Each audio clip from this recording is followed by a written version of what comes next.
Hello again, it's James. And I guess I got motivated to finish one of the 3 lists I had going last night, one of which was the top 10 horror movies, hidden gems, that I did the other day. And one of the other 2 was the Canadian films, so that's what this one is. The Hidden Gems Top 10 Canadian Films. And so mostly got the list done last night and just finished it up today. Did a lot of work on it last night. So, there's not as many great Canadian films, a lot of good ones, not as many great Canadian films as there are everywhere else. So, I had to resign myself to the fact that there's going to be multiple movies by the same director on this list. Many more if I did a top 20, but I'm trying to keep the time down. Okay, so we've got. Well, I think I only have one director who has multiple films on this list, and it's a Canadian director, well known by the name of Adam McGoyan. Now, again. A lot of these films, again, you may have heard of them, you may not.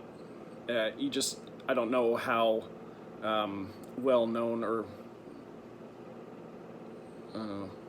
well watched a lot of these films are, and some of them are at least 20 years old or more. Some of them are fairly recent, very limited theatrical releases. And some I just discovered on my own, as it is with most movies, or a lion's share of them. So, we've got the top 10 here, starting at number 10. And we have a film called Weirdsville.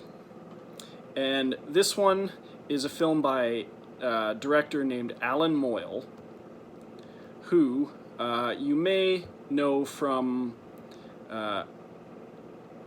Empire Records, my personal favorite of his. But he also did one that we did a view and review on the Movie Madhouse podcast not too long ago. Well, it may be a little while ago now at this point, but he did Pump Up the Volume. Now, he hasn't really been doing much lately that I can find, but he did do this odd little Canadian film called Weirdsville. It has like Wes Bentley, Taryn Manning, Scott Speedman, let me see, Greg Brick from Men with Brooms, got Matt Frewer in there, and it's sort of a couple of slackers / they might be heroin addicts fall in with this other girl, Taryn Manning, and they all get high one night, and they think she overdoses. So they think she's dead, and they're trying to dump her body, and then she wakes up. But when they're trying to dump her body, I think they go to a drive-in, and at the same time, there's this satanic cult led by Greg Brick that are trying to perform a ritual there, and they're very, very comedically inept, is how I'd put it. And so they find out she's alive, and they're also being pursued by the cult, and just hilarity ensues. So I wish I had kept. I could have got my hands on the poster for this one. I wish I had grabbed it when I had the chance. Okay, number 10. Number 10, we have an indie Canadian film called Blood. Pretty common name for a movie, but this one is the Canadian one, and it pretty much stars just 2 people. And this very well could be, I don't know for a fact it wasn't based on a stage play, but it very well could be, because it all takes place in one apartment, 2 actors. I have another movie on this list that goes by the same method, but anyway. This one stars Emily Hampshire and Jacob Tierney. Emily Hampshire does a great many Canadian films, and she's involved in TV and stuff. And Jacob Tierney, if you don't know the name, you'd maybe recognize the face. He's what is he? He's one of the creators of Letterkenny, but he also plays. He's the let me see, flamboyant guy Glenn, Pastor Glenn or whatever, on Letterkenny. So he's hilarious. But he plays a completely straight drama role in this movie. And this movie's a little bit on the controversial side, as you've got a brother comes to see his sister, and there's criminal element, drugs involved, and they're a little bit closer than a brother and sister might normally be. I'll leave it at that. But the acting and the writing is pretty stellar in this, for it being just two people in a room. Or an apartment, really. Let's see. Number 8. This is the other one I was talking about. It's a movie called Elephant Shoes. And it's pretty much...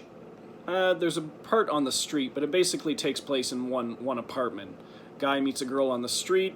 They end up going back to his apartment to hang out, and it's sort of like it says a modern look at love. It's sort of a complete beginning to end relationship in a day. And the movie's also separated by chapters, and they're each titled I guess certain aspects or elements of love or a relationship. And sort of you get what would be a relationship over probably months or years develops over a day. So you see them go through certain phases over the day, like they've progressed through all these steps of a relationship, but just in one day. So it's a very interesting take on love in this one. And the title comes from the fact that you could mouth the words elephant shoes, and it's supposed to look the same way as saying I love you. So it's also spoken out loud in the movie, but I won't say. Let's see.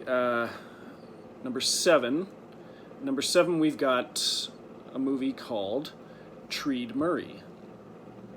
And this stars David Hewlett. Let me see, there's one of the twins, Aaron Ashmore, one of the twin brothers. And I believe his brother is Sean Ashmore, and he's the one that plays Iceman in the original X-Men films. X-Men 1, 2, 3, and Days of Future Past.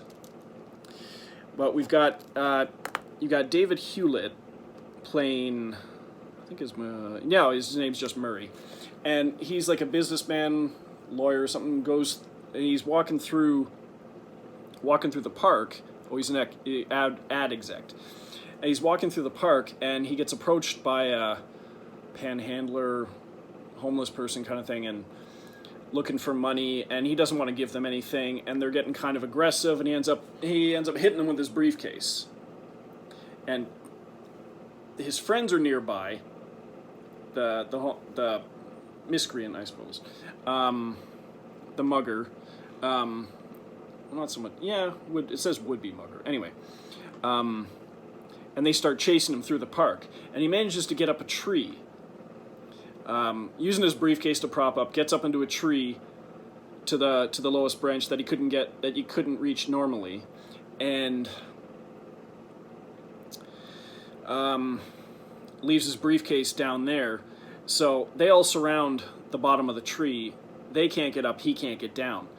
And it's not like a cat and mouse, because it's basically the cats have trapped the mice, but there's a lot of back and forth, because he throws down his wallet and money and stuff like that, but they still want him to come down. They want revenge, I suppose, for him looking down on them, assaulting one of them, because you don't know exactly what their intentions were, but he may have overreacted. and it's a lot of back and forth between Murray and the group of kids. Another single location largely, because it's basically surrounding this one big tree. And it's really good because you learn a lot about Murray and you learn a lot about the kids.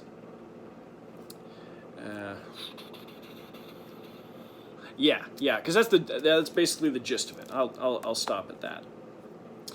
Number 6, we have a film by Francois Girard, and it's called The Red Violin. And this one, you've got Don McKellar in there.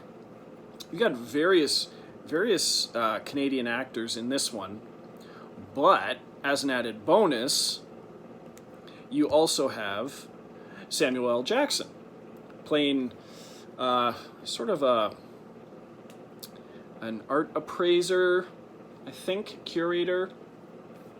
And the bookends of this movie is at an auction. And this infamous Red Violin, I think the Red Violin, is going up for auction.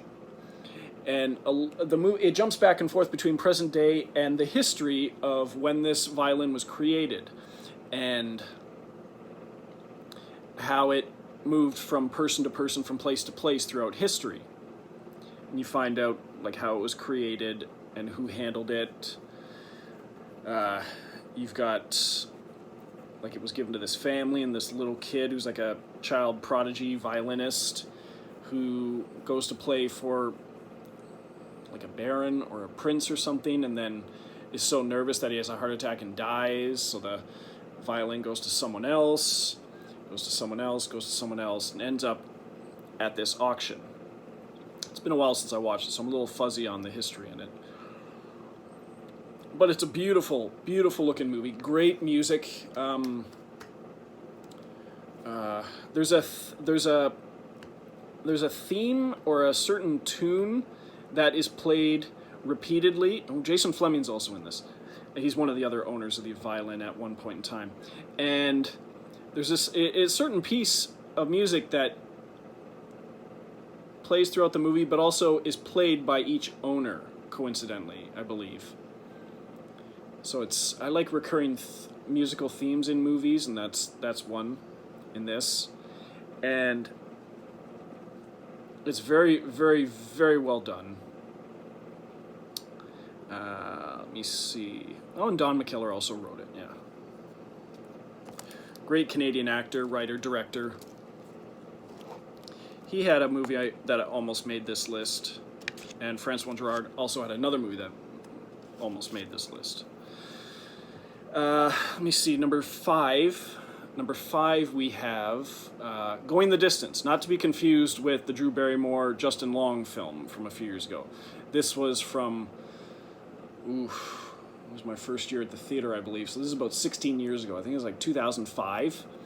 And this was touted as the first movie being produced by Much Music. It's basically a Canadian road trip comedy. You've got a guy and his friend who live out in Defino. I believe it's out in BC, so you got out west.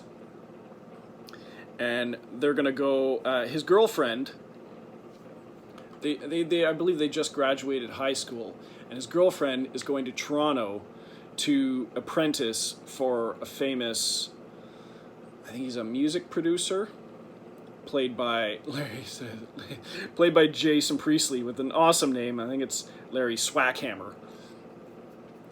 And he decides he wants to propose to her. So him and his friend and his other friend, so a group of 3 guys, basically get an RV and head out on the road for Toronto. Now at the same time, you've got these two girls from Newfoundland, which they call the Rock, and they're hitchhiking.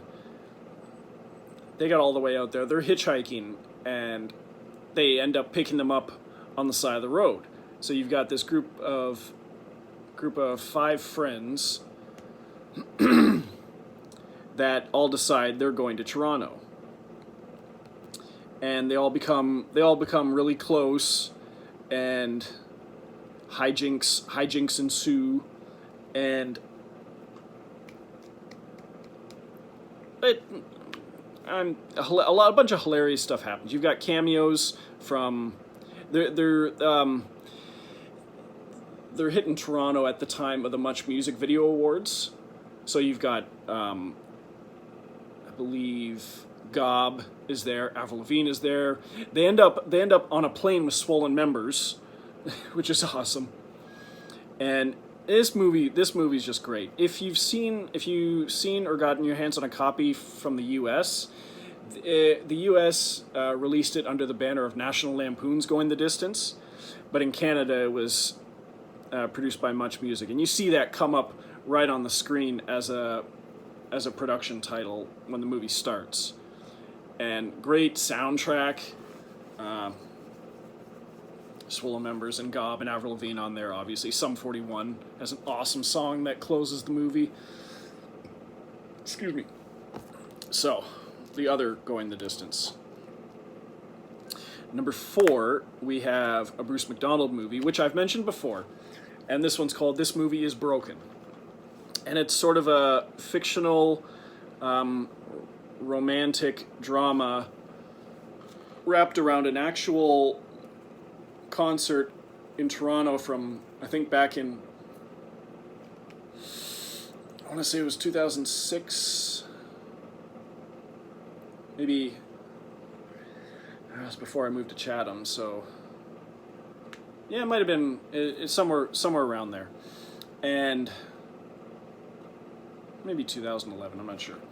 I'd have to look it up, and it was an actual Broken Social Scene concert, and Bruce McDonald put this story around it. So you've got the story interspersed with the concert that goes on during the day into the night, and they are actually going to the concert. So you've got the performances that will happen just spliced throughout the movie, and then they're at the concert, and you get the rest of the concert going on. And it's really, really good. And I wasn't even a fan of Broken Social Scene before I saw this movie. I wasn't a fan of Broken Social Scene after I watched this movie for the first time. I almost wished at the time that it had been about a different band. But the more I watched it, and then I ended up picking up their most recently released CD shortly after this, just on impulse, and I became a fan of this band, and became a huge fan of this movie. So the acting and writing is great, and the music is great. It's just an all around. It would be a great concert to have gone to, and it's a great movie to watch. Okay, so the top three, I'm just going to say it now, they're all Adam McGowan films. And again, lesser, well-regarded, lesser known. Number three is a movie called The Captive. And we had this at the theater for a brief time. And this one stars Ryan Reynolds. Let me see. Scott Speedman's in there. Rosario Dawson. Let me see. What's one of the guys? I always mispronounce her name. Mireille Enos. I don't know if I got that right, but she was Brad Pitt's wife in World War Z. She was in Sabotage with Arnold Schwarzenegger. And you've got Kevin Durand in there. Let me see. Alexia Fast. She was the girl who tries to lure Tom Cruise outside in Jack Reacher. Bruce Greenwood's in there. So what it basically is, this Ryan Reynolds and his wife have this daughter, little girl, who's into figure skating. And at one point, he picks her up from figure skating, and they go for lunch, and he goes out to the car.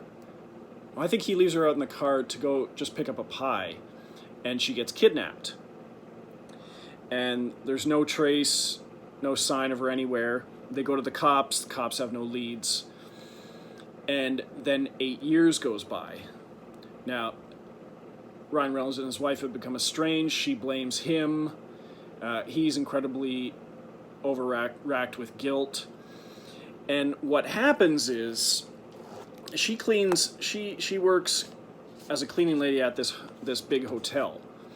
And the guy who kidnapped his daughter, she's now 8 years older, and he's recruited her into luring other kids to be kidnapped. And the kidnapper is basically got the hotel bugged with cameras and mics, and he's spying on the wife. And every once in a while he'll leave little items that belong to her, just to torment her. And then you've got the investigation starting all again, and all this cat and mouse and pursuit and stuff. And it was so cool, such a good movie, so well done. Highly recommend it. Well, I highly recommend all of these, but number 2, another one by Adam McGowan called Remember. And this one had a limited theatrical release, which sadly we didn't get, but this one is starring Christopher Plummer, Jürgen Prochnow, let me see, and Martin Landau. And it's basically Christopher Plummer, this aging German citizen who is an Auschwitz survivor. And for a while, he's been trying to track down one of the German guards at Auschwitz that escaped, so that he can take his revenge on the atrocities that happened there. And he has his name, and I think there's multiple guys with that name, so he's tracking down each one of them to find out who it is. So he's going across country, this really old guy, trying to track down the German guard. And it's got an awesome twist in it, but it's a showcase on Christopher Plummer's stellar acting ability. A little bit with Martin Landau in there, and a little bit with Jürgen Prochnow, but so well done. And I don't know how many people remember that it was out. Number one, we have probably one of the best Canadian films ever produced, in my opinion. Probably my favorite of Adam McGowan, and one that actually won the Grand Jury Prize of the Cannes Film Festival. This one's from about 23 years ago. And it's a movie called The Sweet Hereafter.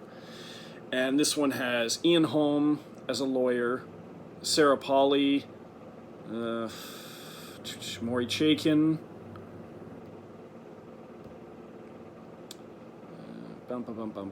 Bruce Greenwood's in there too again. And it's pretty much Ian Holm is going to this small town where this great tragedy has occurred. This bus full of school kids went off the road because it's in the winter. Went off the road and went through the ice in this pond or lake. And only the bus driver and a girl, Sarah Polley, survived. All the other kids died. So the town has just been destroyed by this. And so Ian Holm has come there.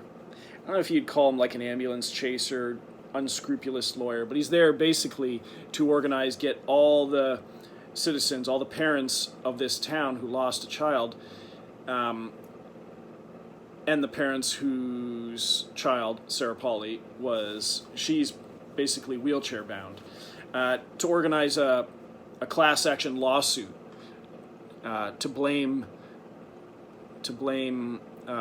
whoever is ultimately responsible for this. He doesn't believe it was just an accident. So he's trying to organize everyone. despite the fact that they're all extremely hurt, and some of them don't want his help. They just let it be. You're only making things worse. You're not helping us. And over the course of the movie, it jumps back and forth on the bus ride and the people involved, not with the bus, but the parents involved with all their kids who died, and you get to know more about the people in the town, and you also get to know more about Ian Holmes' character, how like his wife and he's having periodic conversations with his daughter, who he's estranged from, who's a drug addict and keeps coming to him for money or help, and he wants to help her, but at some point he has to let her go.